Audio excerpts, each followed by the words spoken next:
I guess my biggest complaints that I get is people come up to me and says, can y'all not do anything about these unwanted robocalls? Or appears that it's a local number. Then the calls became more frequent.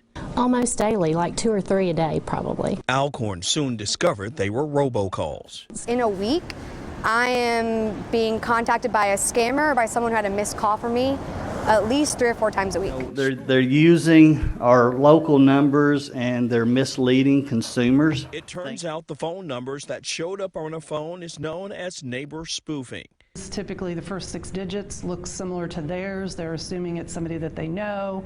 It could be their doctor's office, you know, a company that they're working with, only to find out that it's a spam call once they answer. Numbers, and they're using our numbers to call and mislead our consumers. And it's frustrating because you can listen to, you can go all the way through the recording and you can listen to the prompts.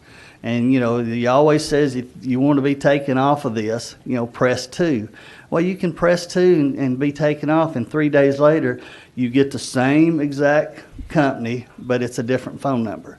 So it's really frustrating to me. Catching a spoofer, though, another matter. It's a two-sided coin. I mean, as things get easier with technology, it also gets easier for bad actors and for criminals to scam you and take advantage of you. Chairman Byrd, I appreciate your efforts. Hopefully the media will shed some light on this too. I know in my district, this has probably been I've probably received more calls on this than any other issue.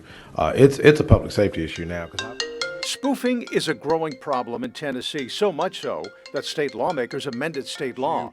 With me, I probably get 30 of these calls a day, and I'm sure the rest of y'all had. I know you've got. So what can be done to prevent these people from calling you? It also encourages the phone carriers to adopt technology that enables the carrier to verify that incoming calls are legitimate before the calls reach the carrier's customers. It encouraged carriers to implement a new technology called Shake and Stir. And this is a system that the FCC has already approved. And if our carriers would implement this program, it would help to detect these robocalls. It also encourages our phone carriers to have all this implemented by 2020. And it also ask them to come and testify before the House members and the Senate members about their policies and strategies to prevent the robocalls. And last, it also encourages the Attorney General to call on the FCC to create new rules that would help allow these unwanted robocalls. With that, Mr. Speaker, I renew my motion. Mr. Clerk? Take the roll. Ayes 90, no nays, 2 present on voting. House Bill 1245, having received a constitutional majority, I hereby declare it passed. Without objection, the motion to reconsider is tabled.